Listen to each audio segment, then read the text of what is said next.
Hey, what's going on guys? Portal Master Nick here, and today we're taking a look at the data mining that was done on the Atlas patch. This is going to be a data mining video, so if you don't like to look at leaks or that spoils anything for you, that's alright, just click away now before we get into it. This data mining was posted by Faye Rayo on SMITE so huge shout out to them for making this video possible. I will also post a link to it in the description so you can check it out for yourself if you want. And with that out of the way, let's jump right in. So first, we have some more information about the first god of Season 9, Deity 119. We've known this for a while now, but if you don't already know, this is going to be Shiva. Shiva is a Hindu god of destruction, transformation, and regeneration. He is also the father of Ganesh, and is actually the one who cut off his head. It was an accident, he swears. And he is also, kind of, the husband of Kali, and stopped her from destroying the universe as well, because that's his job. I'm assuming and hoping that he'll have specific interactions with Ganesh and Kali based on his relationship with them, but we'll have to see when we get him in the game. Shiva is listed as a physical god, though be aware this isn't always accurate as Charybdis was data mined as magical. Personally, I do think it's accurate and that Shiva is going to be a warrior. It just makes sense to me since they've recently been releasing warriors towards the start of the season, and warrior is the class that we haven't gotten in the longest amount of time. His passive says that it's some kind of aura effect for friendlies and enemies. I'm honestly kind of hoping that he winds up being a warrior who can also support, like Horus, but I don't want him to be bound to the support role. This may not be most likely though, since we are about to get Atlas.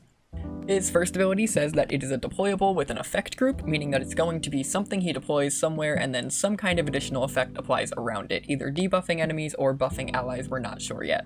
Maybe it makes the aura from his passive be applied around this deployable, who knows. As of now, all that's written for the rest of his kit is, it's a deployable. It could be cool to see a god who is like a true builder and has all deployables, almost like the old Vulcan, but I don't think this is the direction they would take for a destructor deity. It's kind of the opposite. My assumption is that these it's a deployable notes are just carried over from his first ability and there's no information about the rest of his kit yet. At the moment, this is all we know about Shiva, but I will be making more videos as more is discovered, so be sure to subscribe and hit the bell so you get notified when those drop. But now, don't go anywhere else because there is a lot of other exciting changes coming in Season 9. Now there are a lot of new items listed here for Season 9. Let's go over the relics first. It seems that every relic in Season 9 has two different forms. This is very interesting as it's reminiscent of the old active system that used to be in the game before Season 3. And it makes sense because we've seen Hi-Rez use a similar system at the start of Season 8 with the branching starter items. I'd say it's credible to think that they may be looking to introduce a similar system to the relics to make them more interesting for Season 9.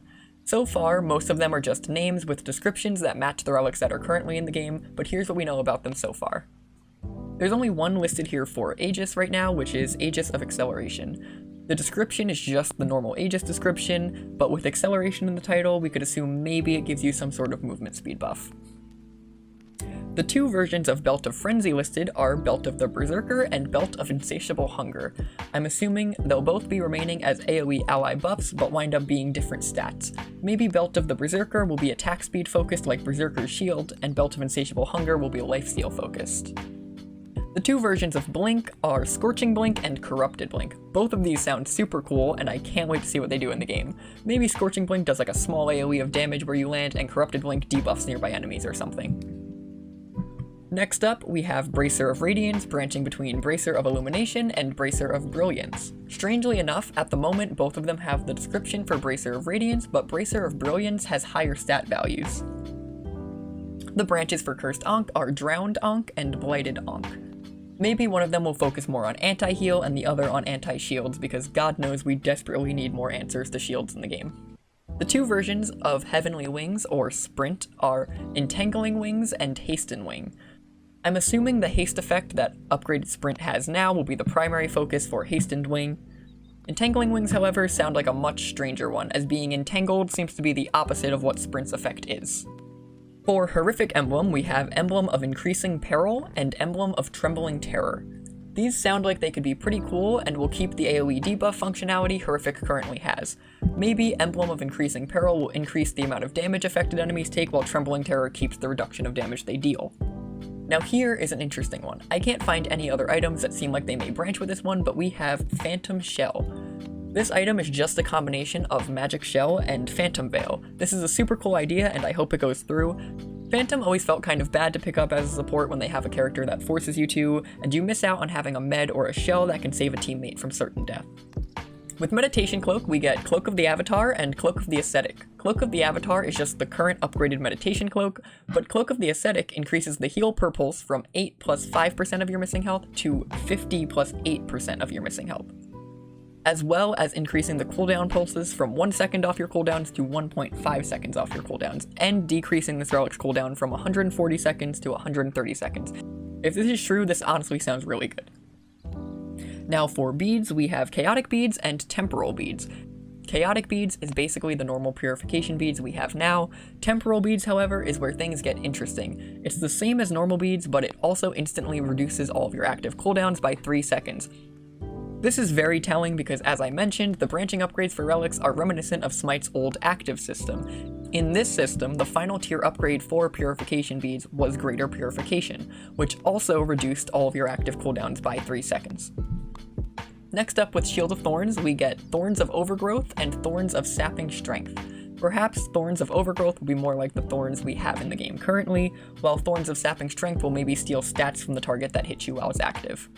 The options for Sunder are Sundering Blast and Sundering Siphon. Again, my assumption would be that Sundering Blast is more of an amped up version of our current Sunder, whereas Sundering Siphon is most likely some kind of steal from the target. Maybe a shield steal? I'd love it if Sunder and Cursed Ankh each had an upgrade that focused more around their anti-shield mechanics for the matchups where you really need them. AKA, get Optimus Prime Geb out of every single game I play, please, for the love of God! And lastly, for Teleport Glyph, we have Persistent Teleport and Heroic Teleport. Persistent Teleport is the teleport we have today, but Heroic Teleport is where it gets more interesting. Having a greatly reduced cooldown, and it gives you a buff after teleporting. This buff grants you slow immunity, 30% movement speed, and 40 protections for 6 seconds. This sounds dope as it'll allow you to teleport in and charge headfirst into the fight. And that does it for all of the relics, but we still aren't done yet. There are also 5 additional items that all seem to be receiving branching versions. I'm unsure about how this will be implemented into the game. My initial thought is that maybe we're getting a god in Season 9 similar to Ornn from League of Legends. Ornn has a passive that allows him to upgrade his teammates' items to a stronger version of that item. I think a god like this could be super cool, and maybe it's Shiva, who knows? These items seem to me like they were specifically selected to be one for each role. Speaking of course about the traditional classes for each role, not off-role picks. We have Heartward Amulet for supports, Rod of Tahuti for mids, Deathbringer for ADCs, Breastplate for solos, and Jotun's Wrath for junglers. Starting off with Heartward Amulet, we have Amulet of Silence and Amulet of the Stronghold. These both just have the description for Heartward Amulet, so it's kind of hard to say what else they might do. I would assume that Amulet of the Stronghold probably leans more into the magical defense aura. I'm hoping that Amulet of Silence isn't an actual silence item in-game because Ancile is already super frustrating to deal with, and honestly I don't want the support to have one too. Next, for Rod of Tahuti, we have Calamitous Rod of Tahuti and Nimble Rod of Tahuti. Again, there's no updated descriptions for these ones either, but my guess would be that Calamitous Rod of Tahuti is going to be more focused around the power and raw damage, whereas Nimble Rod of Tahuti could possibly add a movement speed component. ADCs get access to 2 new versions of Deathbringer, Malicious Deathbringer and Envenomed Deathbringer. Now these are interesting because they are familiar. Malicious Deathbringer makes it so when you hit a crit on a god, all of your cooldowns, excluding your ult, are reduced by 1 second. This is a very similar effect to the passive of Malice. Envenomed Deathbringer makes it so when you crit a god, they are poisoned for 2 seconds, slowing them and decreasing their damage output, which is the exact passive of Poison Star. They are even similarly named, with Malice's passive on Malicious Deathbringer and Poison Star's passive on Envenomed Deathbringer. So does this mean that Malice and Poison Star will be removed from the game or reworked in Season 9? We'll just have to wait and see. I wouldn't go as far as to say they're going to be removed just yet, as we still don't know what these branching items are or how they'll be implemented. Moving on to Breastplate of Valor, we have options in Breastplate of Vigilance and Breastplate of Determination. Again, they both only have the descriptions of Breastplate, so it's hard to tell what they're going to do with them. It's especially difficult here because Breastplate is one of the only items that doesn't already have a passive, so they in theory could get very creative with it and do basically anything they want. And speaking of items that don't have passives, let's talk about Jotun's Wrath, which branches out to Jotun's Ferocity and Jotun's Vigor. Jotun's Ferocity only has the stats for current Jotuns and nothing else, But Jotun's Vigor is where things get interesting. Jotun's Vigor actually has a passive on it, which states, if you drop below 35% health, you gain an additional 10% movement speed and 40% physical ability lifesteal for 5 seconds. Can only occur once every 30 seconds. This sounds insane. 40% goes way above all other instances of physical ability lifesteal we have in the game. I doubt this item will make it in without the value being nerfed. Although, that depends on how these items work and how hard they are to get. The idea of Jotun's and Breastplate getting passives in general just makes me so excited. And that's all for the new branching items. Let me know what you think down in the comments. Will these maybe be tier 4 items that branch off of specific tier 3s? Could they be, like I said earlier, tied to a character like Ornn who can upgrade items? Or maybe these items have a unique branching evolution system giving a specific evolved form of the item when a specific criteria is met. I can't wait to know more. I'm sure we will soon. Season 9 is just around the corner. Be sure to subscribe if you haven't already and you want to be notified when I upload more information about Season 9 as it comes out. But that's all I got for you today. Take care, and I'll catch you in the next one.